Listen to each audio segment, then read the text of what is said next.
In today's video, I'm going to teach you how to add a logo on your Zoho invoice in just 5 minutes.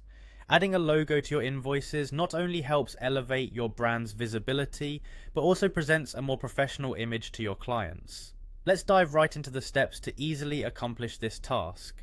First, ensure you're logged into your Zoho Books account. It's essential to be in the right account so you can make the changes specific to your organization. If you're not logged in yet, go ahead and enter your credentials to gain access to your dashboard. Once you're logged in, look towards the top right hand corner of the page where you'll see the settings icon. Click on this icon to open up the settings menu. This section allows you to tailor a variety of preferences and configurations for your business account, including our focus today, adding a logo. Now shift your attention to the left sidebar, and under the Organization tab, you'll see an option labeled Profile. Click on Profile to proceed to the area where you'll be able to update your organization's information, including adding a new logo. Next, within the Profile section, look for the option to upload your organization logo. Typically, this will be a button labeled Upload Your Organization Logo. Clicking on it will prompt your computer's File Explorer to open. This feature enables you to browse through your computer files and select the specific image file that you have prepared as your company's logo.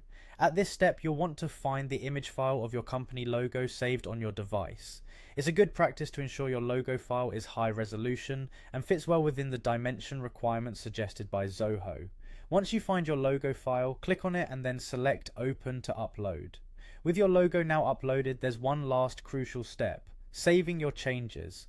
Locate the Save button, which should typically appear at the bottom or top of your screen. Click on Save to ensure your logo is set as the official image for your invoices. It's important not to skip this step, otherwise your changes will not take effect. And there you have it. With these simple steps, your logo is now added to all future invoices you generate through Zoho.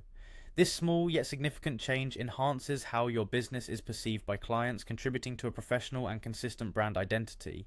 If you have any other questions or need further customization, feel free to explore the additional settings within Zoho Books. Thanks for watching and happy invoicing.